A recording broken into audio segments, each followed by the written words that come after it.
Uhaw ka na ba sa pag-ibig? Pwes kumain ka ng singkamas, dahil sa bawat nguya mo nito'y makatas. Talong, huwag gustahan, dahil sa colon cancer ito'y panlaban. Hindi tulad mo na hindi lumaban, kaya iniwan na lang basta-basta na walang kaalam-alam. Talong? Okay. Sigarilyas, pampatibay ng buto. Di tulad ng relasyon niyong walang katibay-tibay, kaya nasira dahil walang umalalay. Wala akong kinalaman. Mane, madalas kasama sa inuman, paborito ng sambayanan. Mabuti pang mane, no? Madalas kasama, eh kayo, walang kadalas-dalas. Mane? Thank you. Next. Sitaw, sa lahat ng putahe siya ay kasama, dahil nakikita ang kanyang mabuting dulot. Hindi tulad niya na bulag sa iyong halaga at tuluyan ka ng nilimot. Upo, tulad ng kaklase mong sip-sip sa eskwelahan, sumisip-sip din ito ng kolesterol sa ating katawan. Hindi tulad niya na hindi man lang inalam ang iyong halaga, sumipsip pa sa iba.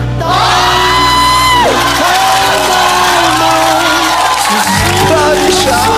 Kalabasa, ipakain mo sa taong iyong pinapangarap upang ang kanyang matay luminaw at makita ang iyong tunay na halaga. Bili ko ng 1 kilo. Mustasa, kung titignan mo'y parang lantutay, ngunit wag gustahan dahil dulot ito'y iron. Huwag mong igaya sa ex mo na hinusgahan mo na, iniwan mo pa. Ayoko na usapang ex. Doon tayo sa iron.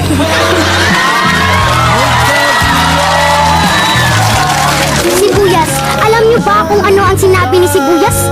Matapos mo akong saktan, iiyak ka? Tapos ano, ikikisa mo ako para lang sumarap ang luto mo? Oo, masarap ako. Pampabango at pampasarap lang at wala nang higit pa sa relasyon nating dalawa. Bawang, mayaman sa protein. Sila ni Sibuyas ay always together. Pero bakit wala pa din forever? Tama na. Apple, sabi mo, si Crush kumain ng apple. Tapos sa iba na Paul, kumain ka na rin ng apple. Oo, ikaw na di makamove on habol ng habol. Beijing, Neki, Brenda. Kumain ka ng karot para hindi ka humarot. Di ka... Talaga? Talagang tinitigan mo ako sa mata, ha? Ulitin mo. Ano yung karot? Kumain ka ng karot para hindi ka humarot. Tama na!